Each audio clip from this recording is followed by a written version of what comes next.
मन बिखिया बन जाई, कायर मन बिखिया बन जाई। बोलो रे डगमूरी खाई, बोलो रे डगमूरी खाई। जैसे मीनू पानी मही रहे, काला जाल की सुधा नहीं लहे। जीवा सुआदी लीलित लोहा, ऐसे कनिक का मनि बादियो मोह। कायर मन बिखिया बन जाई, कायर मन बिखिया बन जाई।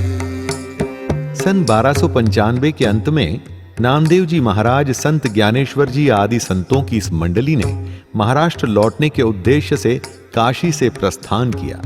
2-3 महीने के सफर के बाद जब इन लोगों ने श्री क्षेत्र में प्रवेश किया तो सब लोग पहले विट्ठल के मंदिर पहुंचे और सुख शांति से अपनी यात्रा पूरी करवाने के लिए धन्यवाद स्वरूप भगवान विट्ठल की आराधना की। तत्पश्चात नामदेव जी मंदिर से अपने घर पहुंचे। इतने सालों के अंतराल के बाद जब इनके परिवारजनों ने इन्हें देखा तो पूरा घर आनंदित हो उठा। इनके घर में किसी उत्सव के जैसा वातावरण नजर आ रहा था।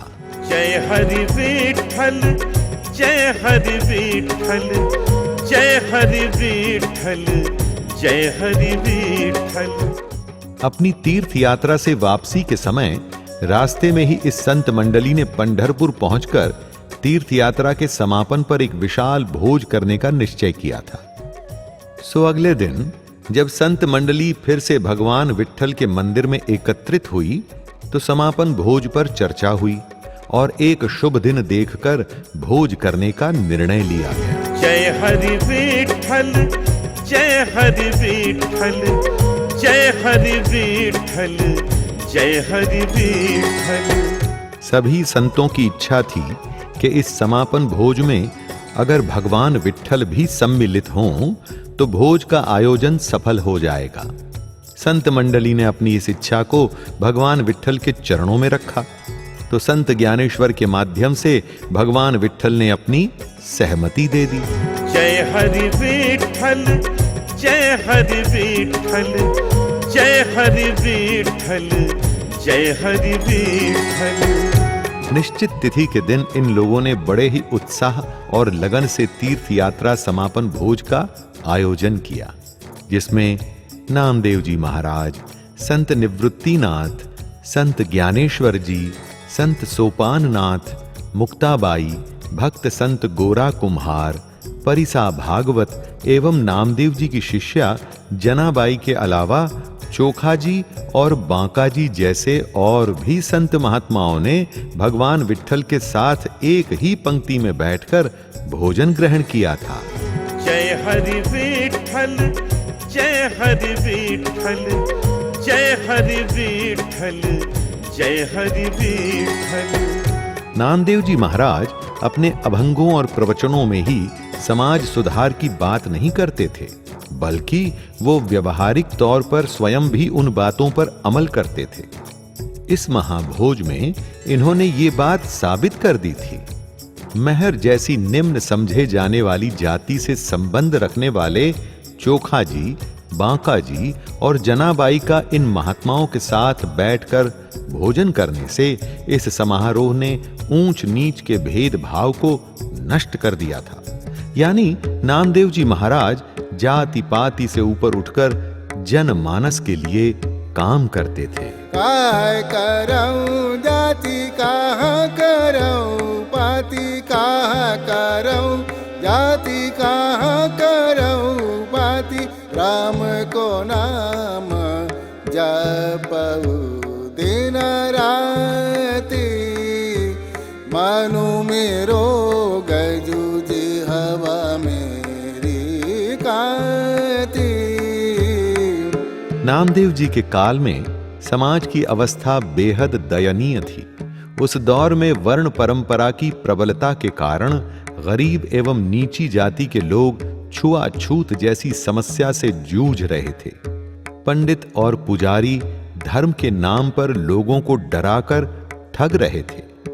वास्तविक धर्म व्यर्थ के कर्म कांड और बलि प्रदा जैसी कुरीतियों के नीचे दबकर रह गया था। मनु मेरो गजुजी हवा मेरी काती, मापी काटौ जम के पासी। मनु मेरो गजुजी हवा मेरी काती। ऐसे में संत नामदेव जी महाराज आत्मज्ञान से लोगों को जागृत करके असली धर्म और ईश्वर के अस्तित्व को बाहर निकालने की कोशिश कर रहे थे।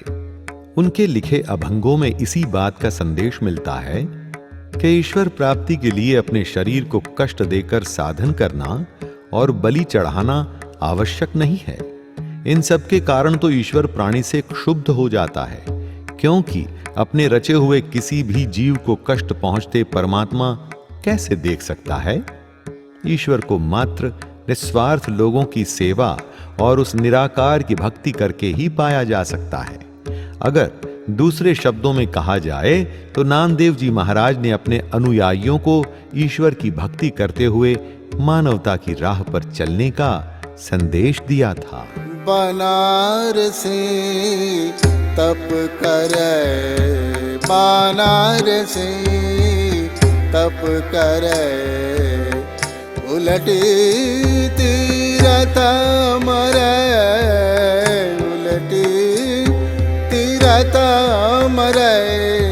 बनारसी तप करे, बनारसी तप करे। अगणित है काया कल्प की जय, अगणित है काया कल्प की जय। अश्वमेध जग की जय, सोना गर्भदान दीजे। राम नाम सरी तऊ न पूजे, राम नाम सरी तऊ न पूजे। बनारसी तप करे।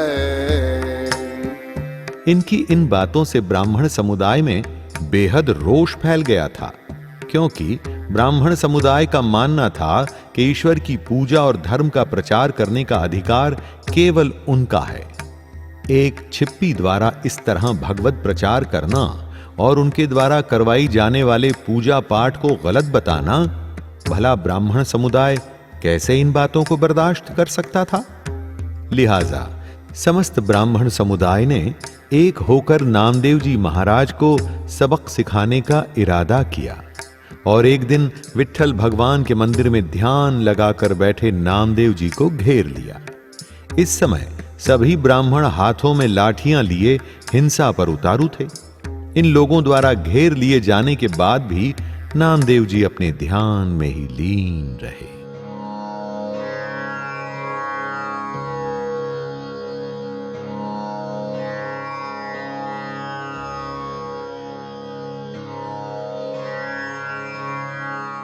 अपने परम भक्त को इस तरह विपदा में फंसा देखकर ईश्वर ने अपनी लीला रची और सभी ब्राह्मणों का चित्त ऐसा बदला कि उन्हें एक दूसरे में ही नामदेव जी नजर आने लगे। उधर अपने ध्यान में रमे हुए नामदेव जी को उन्होंने ध्यानावस्था में ही मंदिर से निकालकर घर भेज दिया। जय हरि विठ्ठल, जय हरि विठ्ठल, जय हरि विठ्ठल, जय हरि विठ्ठल। अब ब्राह्मणों को जब एक दूसरे में नामदेव महाराज नजर आने लगे तो उन लोगों ने एक दूसरे पर लाठी से प्रहार करना आरंभ कर दिया और विट्ठल की लीला के चलते एक दूसरे को मारते पीटते सब घायल होकर वहीं मंदिर के प्रांगण में ही गिर गए। ऊपर से हरि कृपा से मंदिर के द्वार भी बंद हो गए थे, सो ये सभी ब्राह्मण लोग मंदिर के अंदर ही फंस कर रह गए थे। ये लोग बाहर निकलने की जुगत लगा ही रहे थे कि मंदिर में आकाशवाणी हुई। तुम लोगों ने परम भक्त और परम ज्ञानी नामदेव को मारने का षड्यंत्र करके जघन्य अपराध किया है। तुम्हारे इस अपराध के फल स्वरूप ही तुम्हें ये दंड मिला है। अब जब तक तुम लोग यहाँ अपनी गलती, अपने अपराध के लिए पश्चाताप नहीं करोगे, माफी नहीं मांगोगे, तब तक मंदिर के ये द्वार नहीं खुलेंगे। ऐसी आकाशवाणी सुनकर ब्राह्मण समुदाय घबरा गया और वहीं भगवान विट्ठल के समक्ष फर्श पर अपनी नाक रगड़ रगड़ कर माफी मांगने लगा। तब जाकर प्रभु की मेहरबानी से मंदिर के द्वार खुले और वो लोग वहां से बाहर निकल पाए।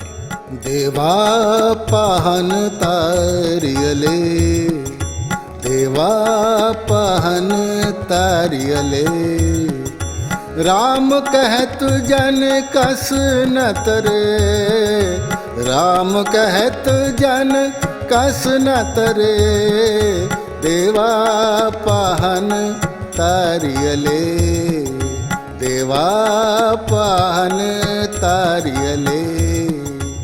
उसी वर्ष कार्तिक माह की त्रयोदशी के दिन संत ज्ञानेश्वर जी अपने पैतृक स्थान और कर्म भूमि आळंदी में स्वेच्छा से समाधिस्थ हुए।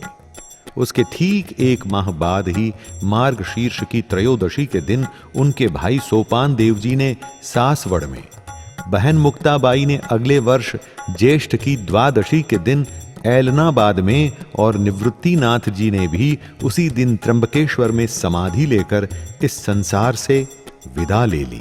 काशी सुत जनु विदरु सुदामा, उग्रसेन कौराज दिए, उग्रसेन कौराज दिए, देवा पहन तारियले।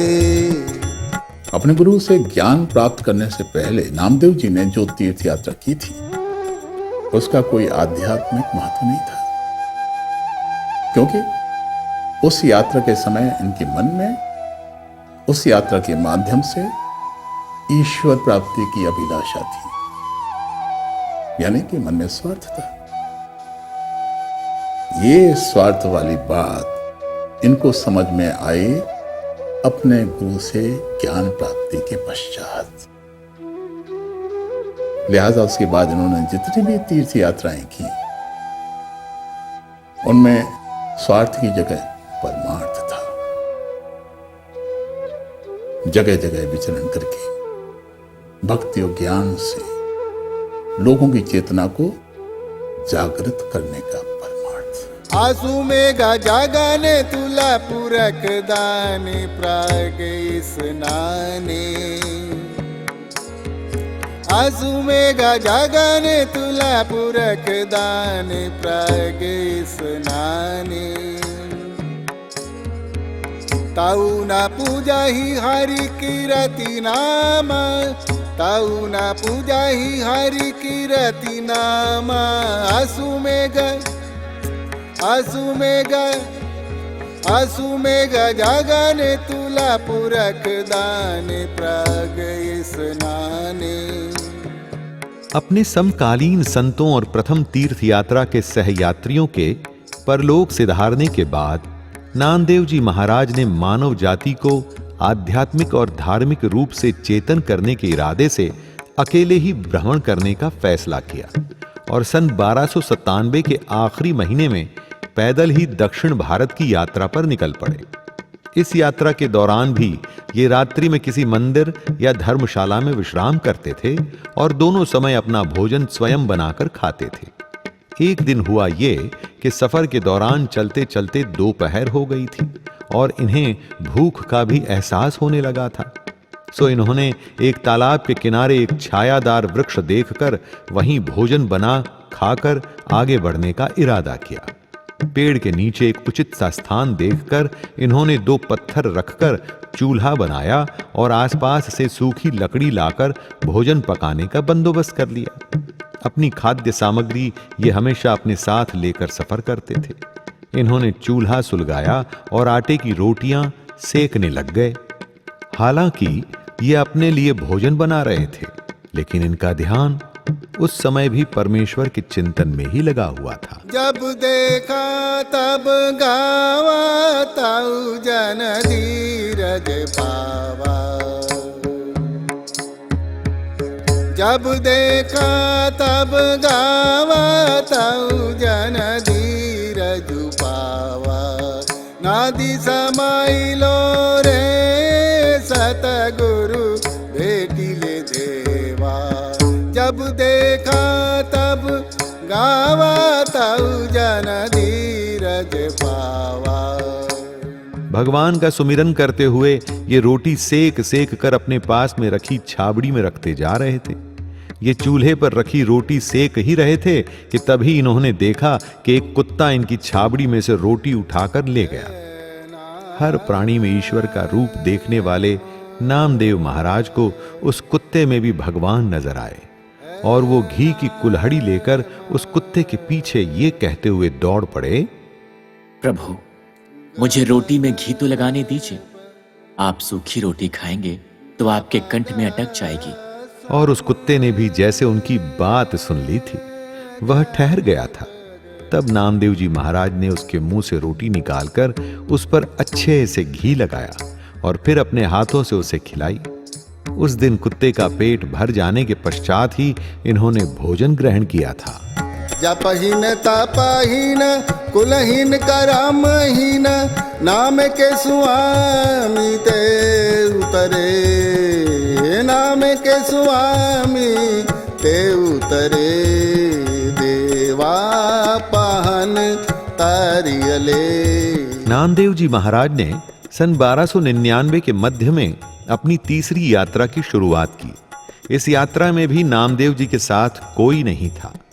वे अकेले पैदल ही इकतारा हाथ में लिए भजन गाते हुए अपने धर्म के प्रचार की यात्रा पर निकल पड़े थे। पंढरपुर से चलकर ये नासिक एवं घृष्णेश्वर आदि स्थानों से होते हुए पश्चिमी भारत में द्वारका जी जा पहुंचे और करीब 6 महीने तक वहां के लोगों को धर्म के प्रति जागरूक करते रहे। वहां से चलकर ये रैवतक, धवलपुर, मुचकुंद गुफा, सोमनाथ, पुष्कर, दिल्ली और कुरुक्षेत्र होते हुए उत्तर दिशा में स्थित हस्तिनापुर से अयोध्या और फिर काशी यानी कि बनारस जा पहुंचे। वहां लंबे समय तक वास किया। यहाँ काशी में उपनिषदों और पुराणों के प्रकांड पंडितों से इनका साक्षात्कार हुआ। उनकी बातों को ध्यान से सुनने और समझने के पश्चात इन्होंने उन्हीं बातों को साधारण एवं सरल भाषा में अपने अभंगों, साखियों और भजनों में ढालकर धर्म को लेकर भ्रमित हो चुके जनमानस को जागृत किया। जब देखा तब गावा तऊ जन धीरज पावा। जब देखा तब गावा तऊ जन धीरज पावा। नादी समाइलो रे सतगुरु भेटिले देवा। जब देखा तब गावा तऊ जन धीरज पावा। नामदेव जी महाराज जब हरि लीनता की बात करते हैं तो इसका तात्पर्य आत्मलीनता से होता है, और जब ये राम दर्शन की बात करते हैं तो इनका अभिप्राय आत्मदर्शन होता है। नामदेव जी ने हमेशा इस बात पर जोर दिया है कि पहले हमें अपने आप को पहचानना होगा, उसके बाद ही हम राम को पहचान सकते हैं। आत्म अवलोकन के बिना राम को पाना असंभव है। राम से इनका अभिप्राय दशरथ नंदन राम न होकर पार ब्रह्म परमेश्वर से था। पार ब्रह्म जे चिन्ह से आशा। पार ब्रह्म जे चिन्ह से आशा। तेना भवसी राम भक्ता चेती अले अचिंत मनुराकसी। अले अचिंत मनुराकसी। पार ब्रह्म जी। काशी से नामदेव जी महाराज ने जब मुस्लिम शासकों द्वारा किए गए मंदिरों के विध्वंस को देखा तो मूर्ति पूजा पर से इनका विश्वास खत्म हो गया और आगे चलकर इन्होंने मूर्ति पूजा का विरोध भी किया। इसके साथ साथ इन्होंने वहां बहुदेवोपासना, जाति भेद और आचार विचार के प्रति भी जनमानस को सजग किया और पुरानी रूढ़ियों में जकड़े हुए समाज को नया मार्ग दिखाया। इनके अनुसार ईश्वर इंसान के अपने अंदर ही होता है, आवश्यकता है उसे खोजने की। अगणित है काया कल्प की जय, अगणित है काया कल्प की जय, अश्वमेध जग की जय, सोना गर्भदान दीजय, राम नाम सरी तऊ न पूजय, राम नाम सरी तऊ न पूजय, बनारसी तप कर। काशी से चलकर इन्होंने प्रयाग, हरिद्वार, ऋषिकेश, देवप्रयाग, केदारनाथ और बद्रीनाथ जैसे तीर्थ स्थानों का भी भ्रमण किया। उस समय हिमालय पर स्थित केदारनाथ और बद्रीनाथ जैसे तीर्थ स्थानों का मार्ग बड़ा ही दुर्गम था। छोटी छोटी पगडंडियों के सहारे विकट परिस्थितियों में सफर करना पड़ता था। ऐसे वीरान और जंगली जानवरों से भरे रास्ते पर अकेले यात्रा करना बड़ा ही जोखिम वाला काम था। लेकिन नामदेव जी महाराज अपने ईश्वर का चिंतन करते हुए बड़ी ही सरलता से भजन करते हुए भक्ति के मार्ग पर चले जा रहे थे। जय हरि विठ्ठल, जय हरि विठ्ठल, जय हरि विठ्ठल, जय हरि विठ्ठल। इतना ही नहीं, उसके भी आगे उन्होंने अकेले ही बिना किसी सहयोग के कैलाश मानसरोवर तक का सफर भी किया। अब आप सोच सकते हैं कि शून्य से नीचे के तापमान और हड्डियां गला देने वाली ठंड में बिना किसी विशेष संसाधन के ईश्वर का प्रिय कोई योगी ही यात्रा कर सकता है। जय हरि विठ्ठल, जय हरि विठ्ठल, जय हरि विठ्ठल, जय हरि विठ्ठल। अपनी भक्ति और आध्यात्म की साधना करते हुए इन्होंने अपने शरीर को इस प्रकार से साध लिया था कि किसी भी तरह के मौसम या तापमान का इनके शरीर पर कोई असर नहीं होता था।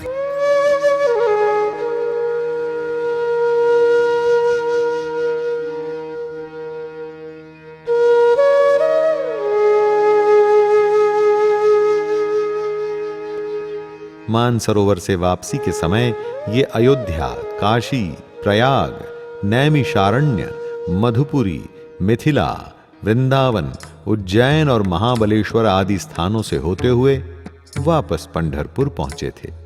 इनकी इस तीसरी तीर्थ यात्रा का काल लगभग 4 से 5 वर्ष का था। हरे नमस्ते हरे नमः, हरे नमस्ते हरे नमः, हरि हरि करत नहीं दुख जमा, हरि हरि नाथ से हरे परान, अजमल कियो वैकुंठ ही थान, हरि हरि करत मिटे सभी भरमान। इसके बाद नामदेव जी महाराज ने कई वर्ष पंढरपुर में ही ईश्वर की आराधना करते हुए बिताए। इस दौरान वे अपनी गृहस्थी चलाने के लिए सिलाई का काम भी करते और भगवत भजन भी। भगवान विठ्ठल की कृपा से अब उनकी गृहस्थी सुचारू रूप से चल रही थी। सन्यासी मनोवृत्ति के चलते ज्यादा धन कमाने की उनकी इच्छा नहीं थी और इतना काम ये कर लेते थे कि अपने परिवार का इज्जत से पेट पाल सकें। कुछ समय के बाद इनके लड़के भी इस लायक हो गए थे कि अपना पुश्तैनी काम सीखकर कमाने लग गए। अपने परिवार से मेल खाते घरों में इन्होंने अपने सभी बच्चों की शादियां भी कर दी थीं और बहुओं के परिवार में शामिल हो जाने से पूरा घर अब हरा भरा रहने लगा था। जीव मधुमाखी संचय अपार, मधुलीनो मुखी दीनी छारू, गौ बाछ गौ संचय खीरू, गला बांधी दुई ले अहीरू, कायर मन बिखिया बन जाई, कायर मन बिखिया बन जाई। जब नामदेव जी महाराज ने अपने आप को गृहस्थी के दायित्व से मुक्त पाया तो उन्होंने अपना इकतारा और खड़ताल उठाई और राम के नाम का जाप करते हुए अपने धर्म के प्रचार में जुट गए। इनका अधिकांश समय अब घर से बाहर ही भजन कीर्तन में गुजरने लगा था। अपनी कर्म भूमि पंढरपुर के अलावा आसपास के क्षेत्र में भी ये अपने धर्म और मानवता के प्रचार के लिए भ्रमण करते रहते थे। इस तरह महाराष्ट्र के अंदर ही अंदर छोटी छोटी धर्म यात्राएं करते हुए उन्होंने अपने जीवन का एक लंबा समय व्यतीत कर दिया था।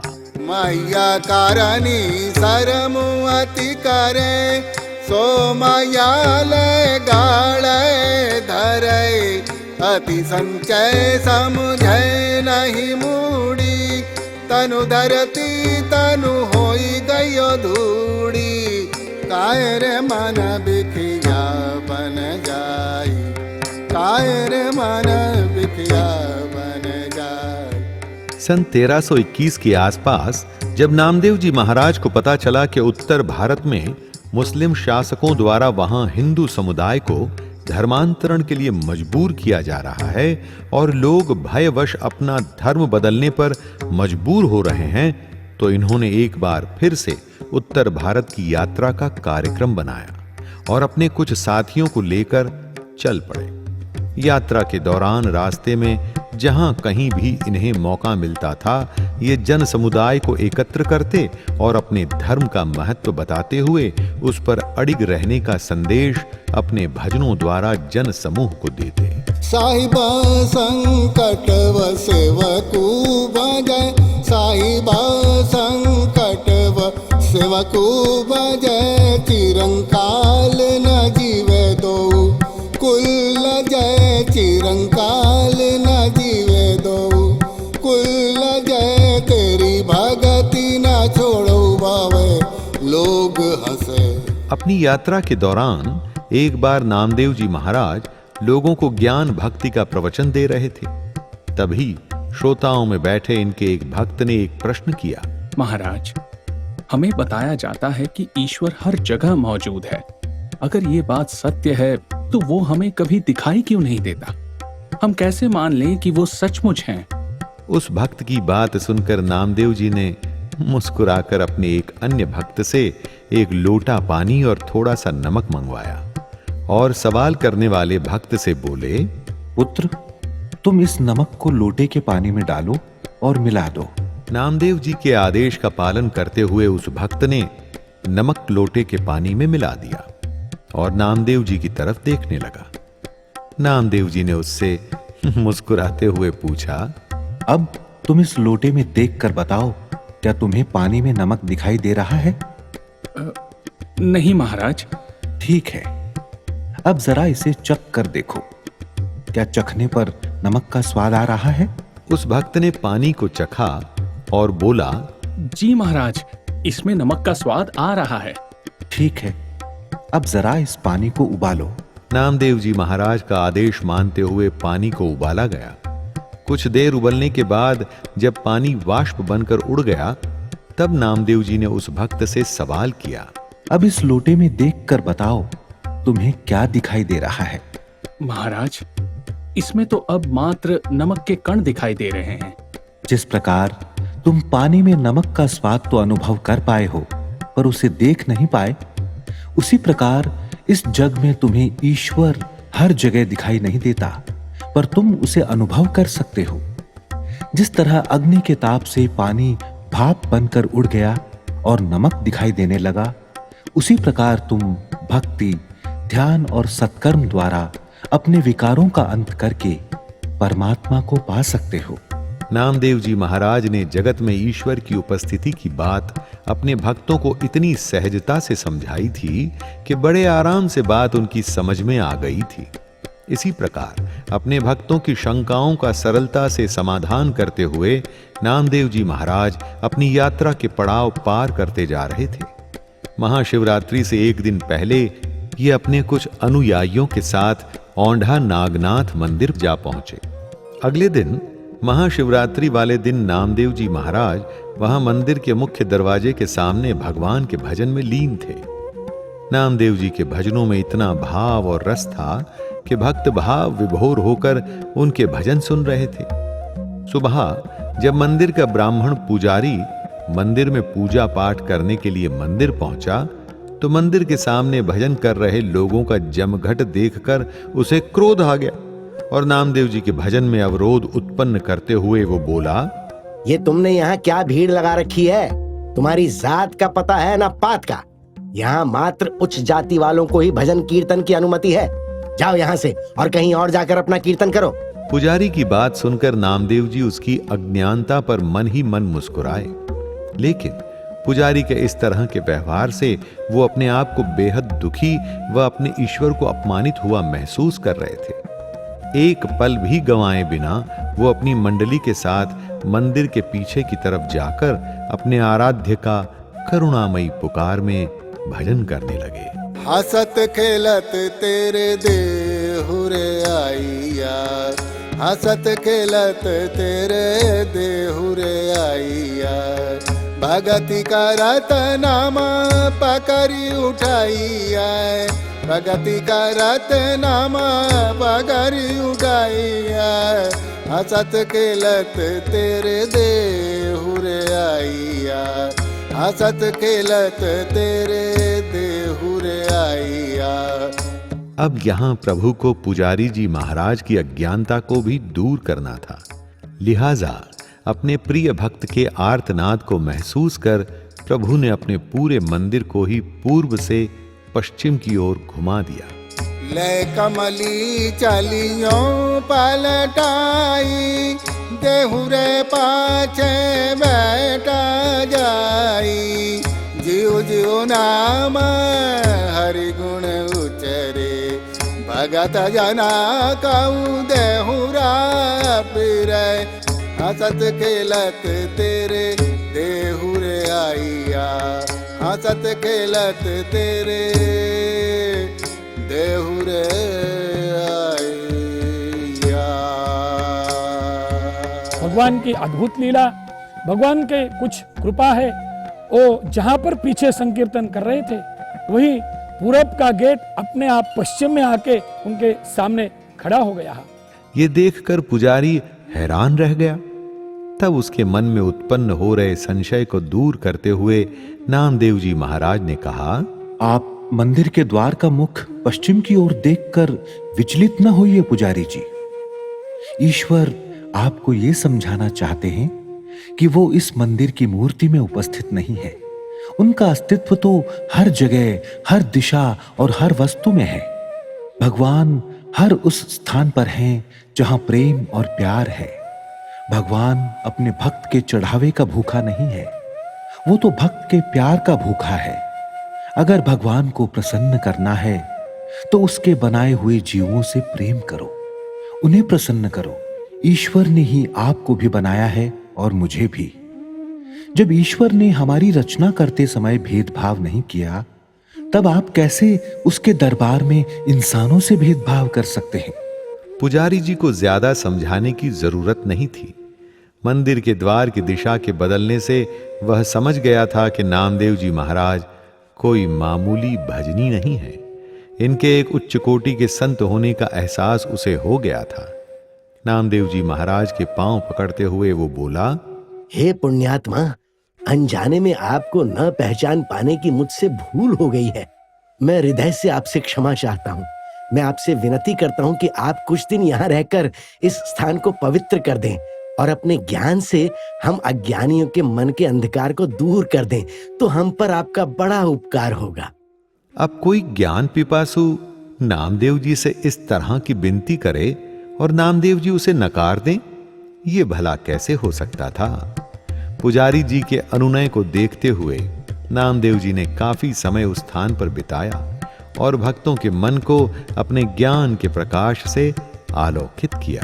आदि जुगादि जुगादि जुगो जुग, ताका अंतु न जानिया, सरब निरंतरी राम रहिया, सरब निरंतरी राम रहिया, रविय स्वरूप बखानिया, रविय स्वरूप बखानिया, आदि जुगादि जुगादि जुगो जुग। इस घटना के पीछे छुपे हुए भाव को अगर समझा जाए तो वो ये कि ईश्वर की नजर में सब एक समान है।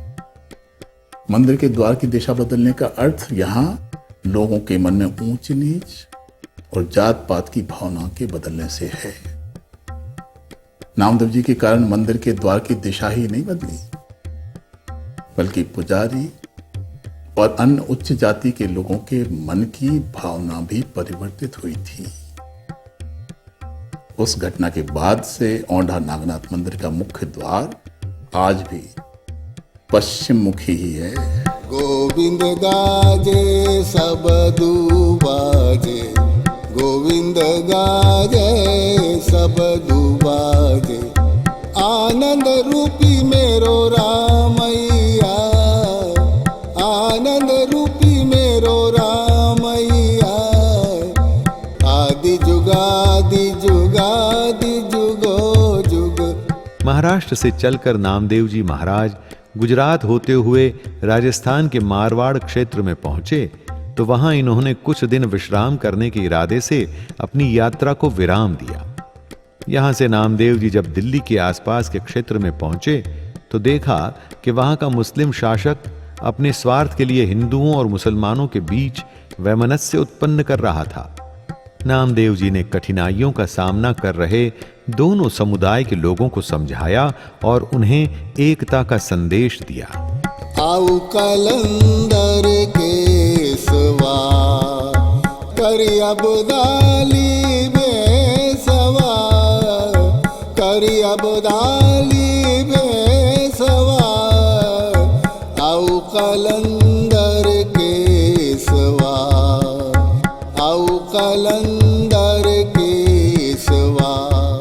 इसके साथ साथ नामदेव जी महाराज ने अपने धर्म का प्रचार करते हुए हिंदू समुदाय को किसी भी तरह के दबाव में आकर धर्मांतरण करने से भी रोका। आप लोगों की न जाने कितनी पीढ़ियां आपके इस धर्म को मानती आई हैं। अब आप लोग जरा सी तकलीफ के भय से या किसी भी तरह के लालच में आकर अपना धर्म छोड़कर दूसरे धर्म को अपनाएंगे तो आपकी अवस्था अधर में लटके त्रिशंकु जैसी होकर रह जाएगी। ना तो आप इस धर्म के रहेंगे और ना ही उस धर्म के। दोनों धर्मों के संस्कार अलग हैं, रीति रिवाज अलग हैं और खान पान अलग हैं। आप लोग कैसे शाकाहारी भोजन की जगह मांस का सेवन कर पाएंगे? कैसे उनके रीति रिवाजों को निभा पाएंगे? ईश्वर तो तुम्हारा भी वही निराकार परब्रह्म है और उनका भी। ईश्वर तो एक ही है, लेकिन नाम अलग अलग हैं। फिर क्यों अपना धर्म बदलकर अपने ही लोगों की नफरत का कारण बनना चाहते हो? सबसे बड़ा धर्म इंसानियत का है और आज हर कोई इंसानियत को छोड़कर कोई हिंदू बन गया है, कोई मुसलमान तो कोई ईसाई। ईश्वर आप लोगों को किसी मंदिर, मस्जिद या गिरजाघर में नहीं मिलेगा, बल्कि अपने अंदर मिलेगा। वो भी तब मिलेगा जब आप सब लोग आपस में प्यार से मिलजुल कर रहोगे। इनकी इन शिक्षाओं का जनमानस पर बड़ा ही सकारात्मक असर हो रहा था। लोगों को अपने शासकों की चालबाजियों का पता चल गया था और वो उसकी बातों की खिलाफत करके आपस में सद्भाव से रहने लगे थे। धर्मांतरण के साथ साथ नामदेव जी कुछ ब्राह्मणों द्वारा अपने स्वार्थ हेतु समाज में फैलाए पाखंडों के प्रति भी लोगों को जागरूक कर रहे थे। इसमें एक विशेष ब्राह्मण समुदाय इनके खिलाफ हो गया था।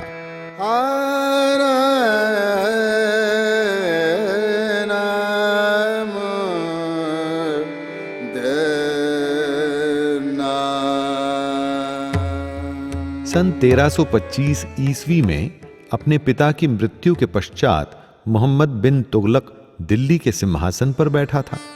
ब्राह्मण समुदाय ने दिन प्रतिदिन बढ़ रही इनकी लोकप्रियता पर लगाम लगाने की कोशिश में बादशाह मोहम्मद बिन तुगलक के दरबार में जाकर बादशाह से इनकी शिकायत की। हुजूर, पंढरपुर में नामदेव नाम का एक विट्ठल भक्त रहता है। कहने को तो वो भक्त है साहेब, किंतु काम उसके जादूगरों जैसे हैं। मरी हुई गाय को जिंदा कर देता है। अपने जादू के दम पर हम भक्तों को मंदिर में बंद करके शैतानी ताकतों से हमारी पिटवाई करवाता है। अमीर को गरीब और गरीब को अमीर बना देता है हुजूर। और हुजूर, मुसलमानों का तो वो कट्टर विरोधी है। आपके खिलाफ वो आम जनता को भड़काता रहता है हुजूर। अब इस तरह की बात कान के कच्चे किसी भी शासक के समक्ष की जाएगी तो वो बिना सोचे समझे और मामले की छानबीन किए कोई न कोई कदम तो उठाएगा ही। मोहम्मद बिन तुगलक ने भी फौरन अपने सैनिक भेजकर नामदेव जी महाराज को अपने दरबार में बुलवा लिया। जब नामदेव जी महाराज दौलताबाद के दरबार में पहुंचे तो वो अकेले नहीं थे, उनके साथ सैकड़ों की संख्या में उनके अनुयायियों का हुजूम था। मोहम्मद बिन तुगलक ने नामदेव जी महाराज को ऊपर से नीचे तक देखने के बाद कहा, तो हमने सुना तुम बड़े ही चमत्कारिक आदमी हो, अपने आप को पाक परवरदिगार का बंदा कहते हो। उस पाक परवरदिगार के बंदे तो हम सभी हैं हुजूर। हाँ, बंदे तो हम सभी हैं, लेकिन तुम अपने आप को कुछ खास समझते हो। और हमने तो यह भी सुना है कि तुम लोगों को इस्लाम के खिलाफ भड़काते हो। क्या ये सच है? ये सत्य नहीं है हुजूर। मैं किसी भी धर्म के विरुद्ध कोई प्रचार नहीं करता। उल्टे मैं तो उस परमात्मा का वास्तविक संदेश लोगों तक पहुंचाता हूं। अच्छा, वैसे हमने ये भी सुना है कि तुम मुर्दा इंसानों और जानवरों के जिस्म में जान फूंक देते हो। मैं कोई चमत्कार नहीं करता मान्यवर। जो भी करता है मेरा परमात्मा करता है। मैं तो बस हर समय उसी को पुकारता हूं। अगर तुम्हारे राम में इतना ही दम है, इतनी ही शक्ति है और तुम्हें अपने परमात्मा पर विश्वास है, तो वहां मरी पड़ी हुई गाय को जीवित करके दिखलाओ। अगर तुमने गाय को जीवित कर दिया तो हम तुम्हारी कही हर बात का यकीन कर लेंगे और तुम्हें बेगुनाह मानकर रिहा कर दिया जाएगा। आपकी गाय को जीवित करना मेरे हाथ में नहीं है। और रही धर्म के प्रचार की बात, तो आप मुझे धर्म का प्रचार करने से नहीं रोक सकते। नामदेव जी महाराज द्वारा अपनी कही हर बात नकार देने पर मोहम्मद तुगलक क्रोधित होते हुए बोला, अगर तुमने हमारे हुक्म को नहीं माना तो हम तुम्हें यातनाएं देकर मार डालेंगे। अगर मेरे पालनहार ने मेरी मौत इसी तरह से लिखी है तो मुझे स्वीकार है। मैं आपकी यातनाओं से भयभीत नहीं हूं। इस काफिर इंसान को पागल हाथी के सामने फेंक दो। जब हाथी के पांवों तले कुचला जाएगा तब अपने आप इसे अकल आ जाएगी, तब औरों को भी सबक मिलेगा। ले जाओ इसे। तुरंत ही अपने बादशाह के आदेश का पालन करते हुए उसके सैनिकों ने नामदेव जी महाराज के दोनों हाथों को बांधकर उन्हें ले जाकर पागल हाथी के सामने डाल दिया। हाथी के अपने करीब पहुंचते ही नामदेव जी महाराज जमीन पर बैठकर आंखें बंद करके जय हरि विठ्ठल के सुमिरन में लग गए। पागल हाथी इनकी तरफ तेजी से बढ़ रहा था। ये देख वहां उपस्थित नामदेव जी महाराज के भक्तों का कलेजा उनके मुंह को आ गया था। लेकिन जैसे ही हाथी इनके पास आया, इनके सामने जमीन पर बैठ गया और इनके चरणों में अपनी सूंड रख दी।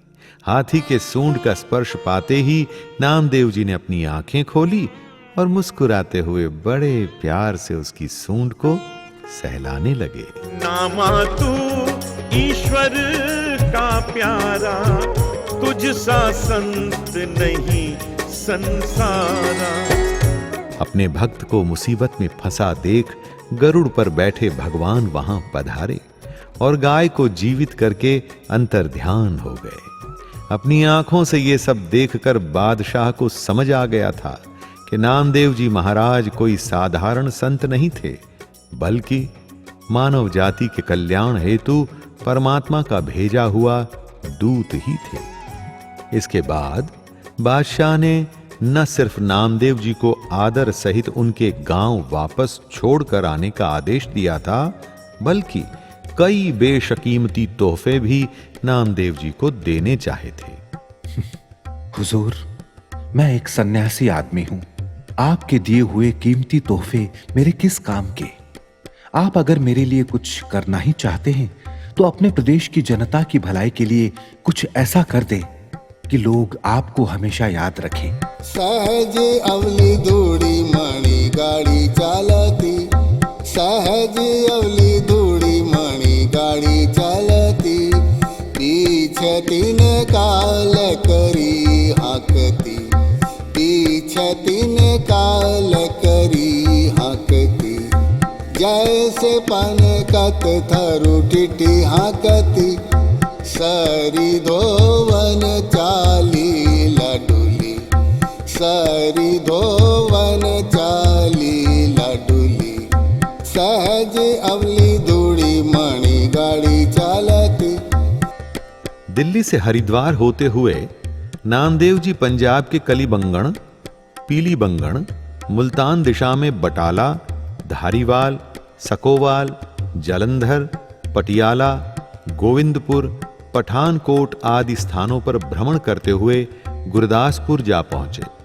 यहां एक लंबा समय इन्होंने संगत को परमात्मा का रहस्य समझाते हुए उन्हें जागृत करने में गुजारा।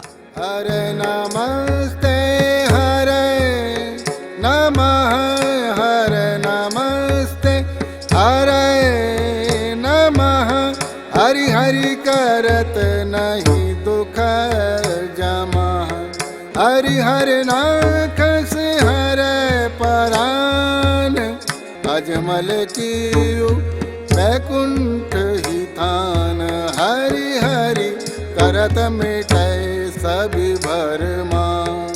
इनके भजनों और प्रवचनों से प्रभावित होकर पंजाब में एक बहुत बड़ा समुदाय इनका अनुयायी बन गया था। गुरदासपुर के समीप ही भूतविंड गांव में इनके भक्तों ने इनके रहने के लिए एक कुटिया बनवा दी थी, जहां ये अकेले ही रहते थे। इनके भक्ति प्रचार के चलते आसपास के क्षेत्र में इनकी ख्याति दिन प्रतिदिन बढ़ती जा रही थी। नामदेव महाराज यहां मात्र सनातन धर्म का प्रचार ही नहीं करते थे, बल्कि यहां के वाशिंदों के सुख दुख में भी उनका साथ देते थे। इस भूतविंड गांव में अड़ोली नाम की एक विधवा रहती थी, जो मेहनत मजदूरी करके अपना और अपने बच्चे का पेट पालती थी। एक दिन अचानक उसके लड़के के पेट में तीव्र पीड़ा हुई, तो वो उसे लेकर एक वैद्य के पास गई। लेकिन लड़के की नाड़ी जांचने के बाद वैद्य जी ने उसका इलाज करने से मना कर दिया। वैद्य जी के अनुसार उस लड़के का बचना बहुत मुश्किल था। ये जानकर मां का रो रो कर बुरा हाल हो गया। तब नामदेव जी के एक भक्त ने अड़ोली से अपने लड़के को नामदेव जी के पास ले जाने को कहा।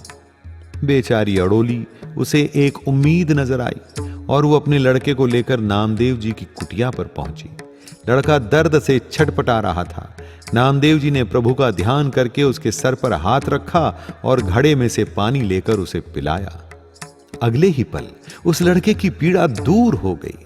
अपने लड़के को मौत के मुंह से बाहर आया देख अड़ोली नामदेव जी के चरणों में गिरते हुए बोली, आप मेरे लिए साक्षात ईश्वर का रूप हैं बाबा जी।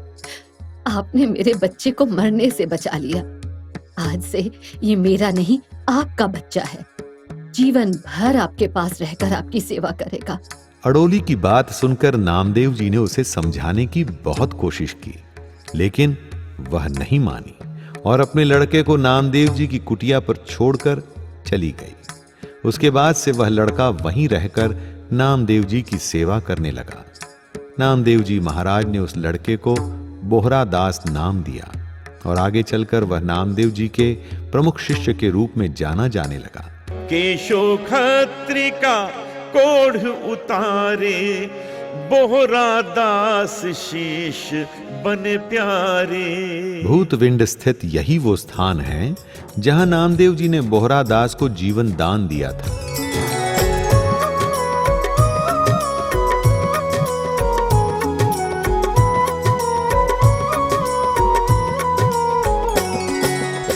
नामदेव जी के यहां से प्रस्थान करने के काफी समय पश्चात बोहरा दास जी भी उनकी सेवा हेतु घुमान चले गए थे। यह है घुमान स्थित बाबा बोहरा दास का गुरुद्वारा, जो भंडारा साहिब के नाम से मशहूर है।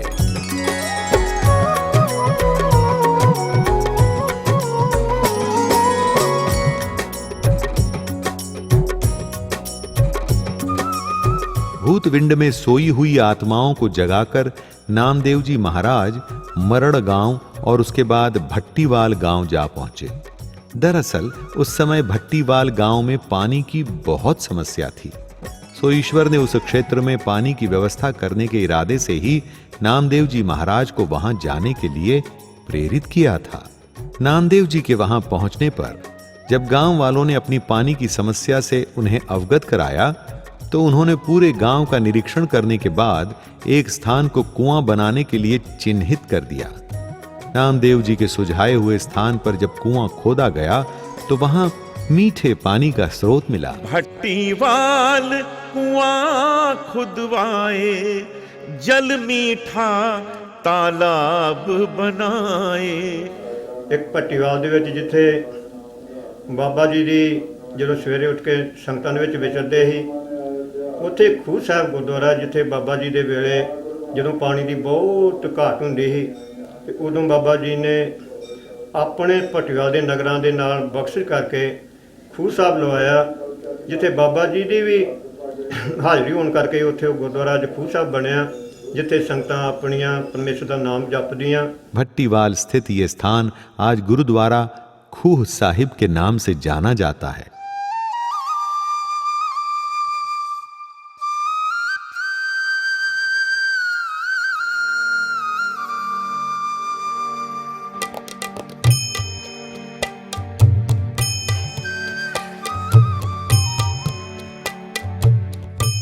उसके बाद नामदेव जी के सुझाव पर ही गांव वालों ने कुएं से थोड़ी दूरी पर ही लंबा चौड़ा तालाब भी खुदवाया, जिससे गांव में पानी की समस्या हमेशा के लिए दूर हो गई। बाद में नामदेव जी की स्मृति में उस तालाब का नाम नामियाना तालाब रखा गया और यहां एक गुरुद्वारा साहिब का भी निर्माण किया गया, जो आज गुरुद्वारा नामियाना साहिब के नाम से प्रसिद्ध है।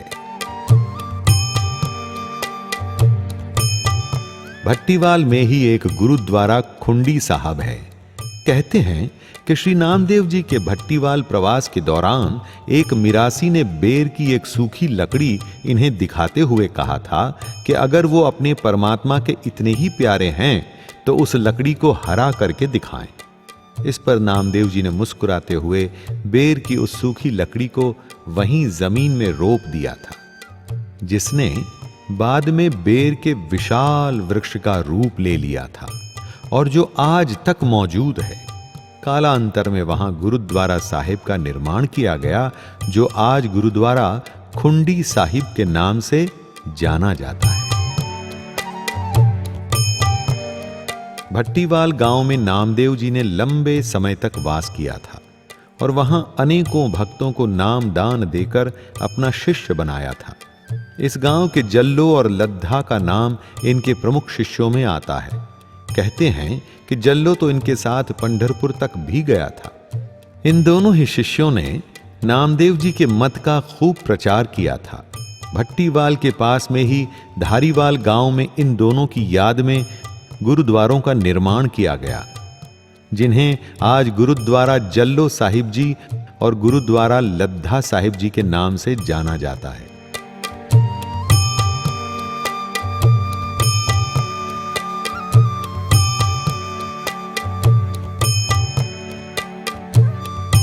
भट्टीवाल गांव में नामदेव जी ने काफी लंबा समय व्यतीत किया था।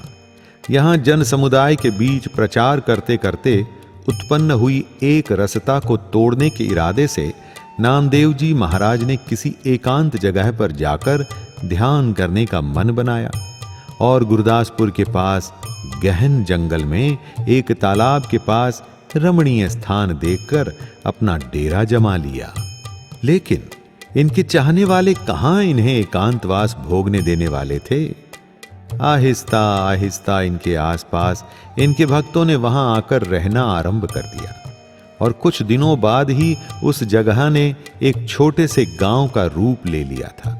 अब क्योंकि इस स्थान पर नामदेव जी महाराज घूमते हुए पहुंचे थे, लिहाजा इस गांव का नाम घुमान ही पड़ गया था, जो आज तक चला आ रहा है। इसी स्थान पर एक दिन जब नामदेव जी अपने भक्तों के साथ धर्म चर्चा में व्यस्त थे, तो पास ही के तारा गांव से केशव नाम का एक खत्री इनसे मिलने के लिए आया और 2 गज की दूरी से इनके चरणों में प्रणाम करके बैठ गया।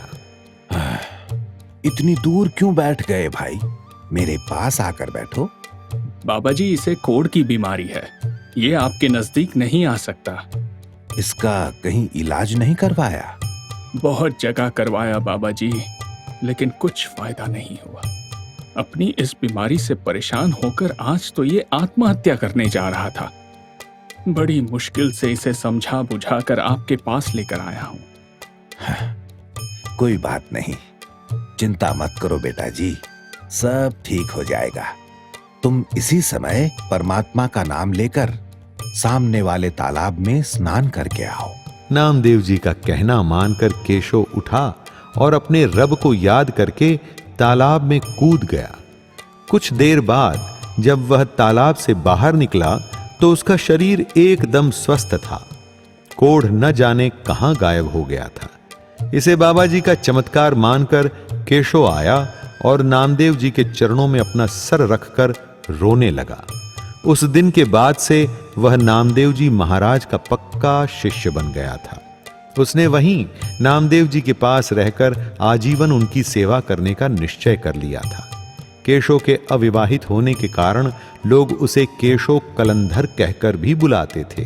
केशव कलंधर के कहने पर ही पानी की कमी को पूरा करने के लिए नामदेव जी ने अपनी कुटिया के पीछे एक तालाब और खुदवाया था, ताकि घुमान के बाशिंदों को पानी की कमी का सामना न करना पड़े। घुमान में रहते हुए नामदेव जी ने अनेक लोगों को कष्ट से मुक्त किया। उस तालाब में स्नान करने से अनगिनत श्रद्धालुओं को गंभीर एवं असाध्य रोगों से मुक्ति मिली है। कहते हैं कि इस स्थान पर संत शिरोमणि श्री नामदेव जी महाराज ने लगभग 18 वर्षों तक तप किया था। कालांतर में यहां तालाब के किनारे गुरुद्वारा साहिब का निर्माण करवाया गया, जो आज गुरुद्वारा तपियाना साहिब के नाम से मशहूर है।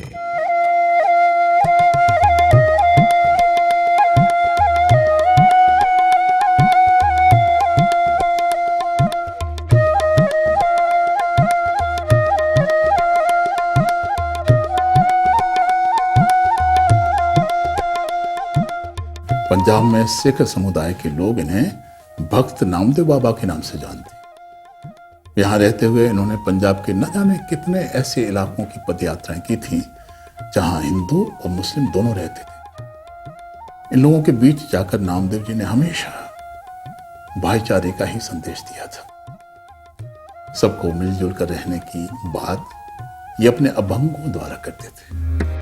मेरे माथे लागिले धूरी, मेरे माथे लागिले धूरी, गोविंद चरणन की मेरे माथे,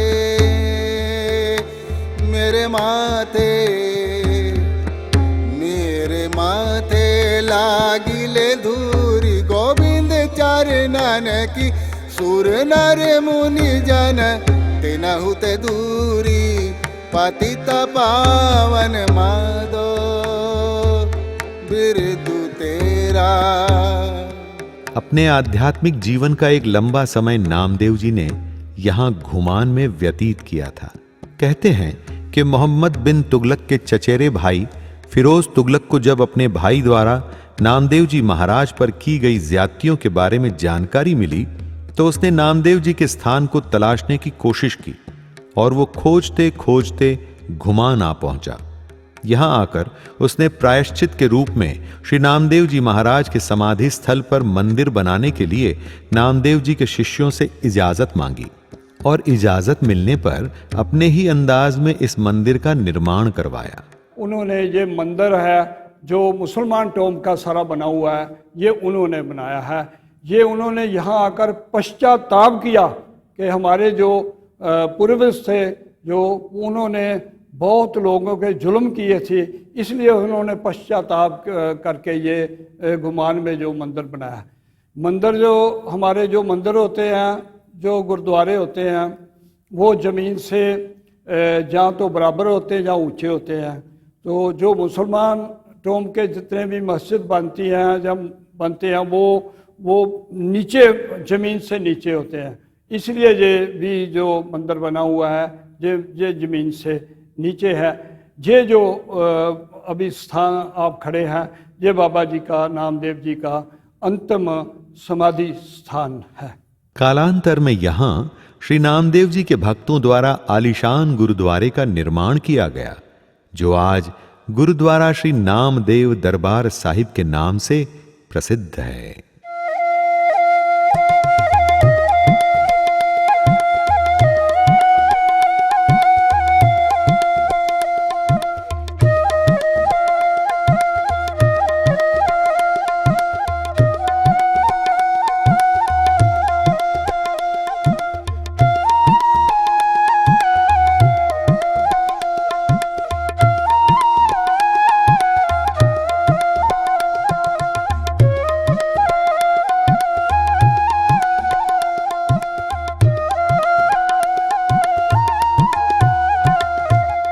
पंजाब में अपने करीब 20 साल के प्रवास के पश्चात उन्होंने सन 1349 में यहाँ की साध संगत से विदा ली और अपने पैतृक गांव पंढरपुर की ओर रवाना हो गए।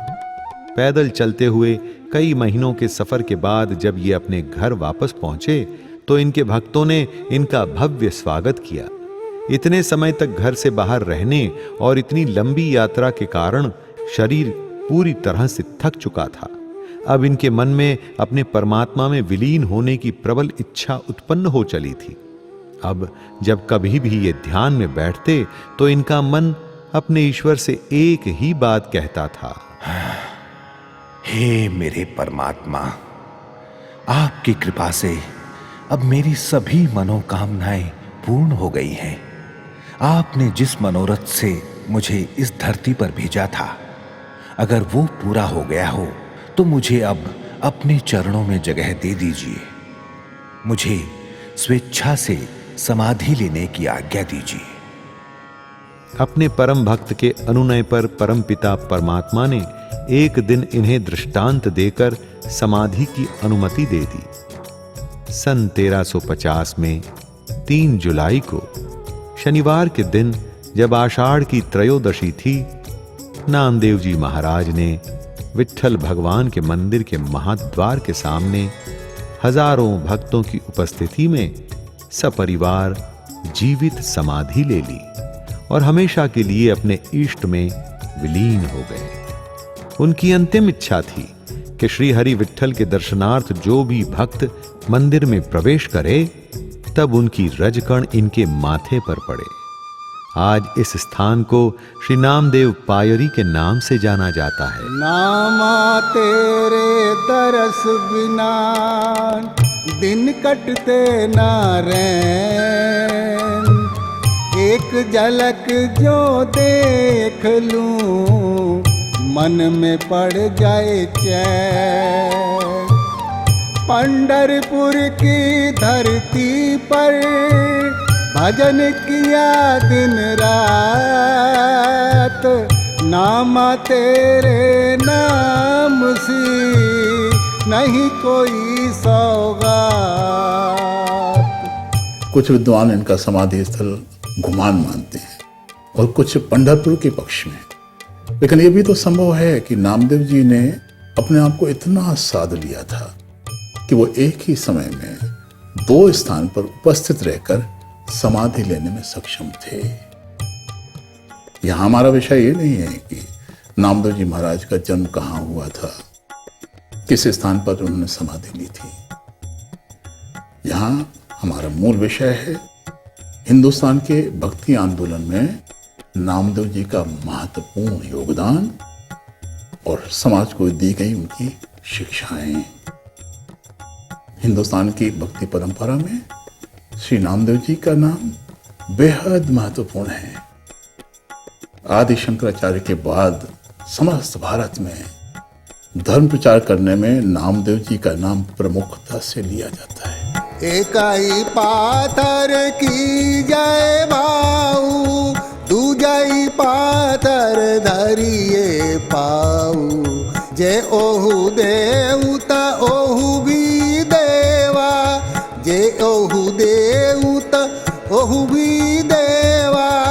कहे नाम देव हम हरि की सेवा, कही नाम देव हम हरि की सेवा जो, राजू देहिता कवन बड़ाई जो, राजू देहिता कवन बड़ाई जो, राजू देहिता, राजू देहिता, राजू देहिता कवन बड़ाई।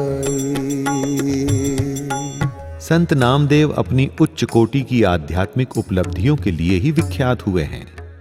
इनके परिवार में भक्तिमय वातावरण होने के कारण बालपन से ही इनका रुझान भक्ति में रम गया था। यही वजह है कि इन्हें बाल भक्त भी कहा जाता है। इन्होंने न केवल अपने रचे हुए अभंगों से अपने धर्म का प्रचार किया, बल्कि अपने समकालीन संत ज्ञानेश्वर जी के अभंगों से भी जनमानस को जगाने का काम किया, उनकी वाणी का प्रचार प्रसार किया। उस दौर में श्री नामदेव जी महाराज ने महान धर्म प्रचारक की भूमिका निभाई। नामदेव जी महाराज ने अपने समकालीन संतों के जीवन चरित्र की रचना भी अपने अभंगों में की है। हीरा हरि नाम हीरा, हरि नाम हीरा, हरि नाम हीरा, हरि नाम हीरा, हरि नाम हीरा, हरि नाम लेत मिटे सब पीरा, हरि नाम लेत मिटे सब पीरा, हरि नाम हीरा, हरि नाम हीरा, हरि नाम हीरा, हरि नाम हीरा। इनके अभंगों की विशेषता यह है कि उनमें एक रस्ता नहीं है, विविधता लिए हुए हैं। आज इनके रचे हुए करीब 2500 मराठी अभंग और करीब 350 हिंदी के अभंग श्रोताओं और पाठकों के लिए उपलब्ध हैं। 10 बैरागनी मोहि बस कीनी, 10 बैरागिनी मोहि बस कीनी, पंचहुका मिटनावऊ, 17 दोई भरी अमृत सरी, 17 दोई भर अमृत सरी, विकु कई मार कडावऊ, विकु कऊ मार कडावऊ, पाछे बहुरी न आवन पावऊ, पाछे बहुरी न आवन पावऊ, 10 बैरागन मोहि बस कीनी, मोहि बस कीनी, मोहि बस कीनी। इनके रचित अभंगों की आध्यात्मिक महत्वता का अंदाजा आप इसी बात से लगा सकते हैं कि इनके रचे 61 अभंगों को सिखों के धर्म ग्रंथ श्री गुरु ग्रंथ साहिब में शामिल किया गया है। कोई बोले नीरवा, कोई बोले दूरी, कोई बोले नीरवा, कोई बोले दूरी, जल की मछली चरे खजूरी, जल की मछली चरे खजूरी, कोई बोले नीरवा, कोई बोले दूरी। साहित्यकारों का मानना है कि इन 61 अभंगों में इनके रचे सभी अभंगों का सार समाया हुआ है। इनके कीर्तनों में बहुत से धार्मिक ग्रंथों का समावेश होता था। इससे यह साबित होता है कि वे एक अच्छे पाठक और महान विद्वान थे। संत नामदेव महाराज को वारकरी संप्रदाय का संत भी कहा जाता है। वारकरी संप्रदाय इन्हें अपना आराध्य मानता है। इनके रचित अभंग आज भी पूरे महाराष्ट्र में भक्ति और प्रीति के साथ गाए जाते हैं। इभय बिटलू उभय बिटलू, बिठल बिनु संसारु नहीं, बिठल बिनु संसारु नहीं, थान थनंतरी नामा प्रणवय, पूरी रहियो तू सरब मही, पूरी रहियो तू सरब मही अनिले कुंभ बराइले उदक ठाकुर कऊ स्नान करऊ। नामदेव जी महाराज किसी एक जाति विशेष या संप्रदाय के संत नहीं है। ये उन सब के आराध्य हैं जो उनकी दी हुई शिक्षाओं पर अमल करते हुए निस्वार्थ भाव से इस समाज की सेवा में लगे हुए हैं और पूरी श्रद्धा से परमपिता परमात्मा की निर्गुण भक्ति में लीन है। इतने महान संत के अनुयायी होने के नाते ये हम सबका फर्ज और जिम्मेदारी बनती है कि हम उनके दिखाए रास्तों पर चलें और आपसी मतभेद भुलाकर समाज में एक भाईचारे का वातावरण तैयार करें। नामदेव जी महाराज की जय। हरि नाम सकल भवन तत्सार, हरि नाम देवा उतर पार। हरि नाम देवा नाम दे नाम दे नाम देवा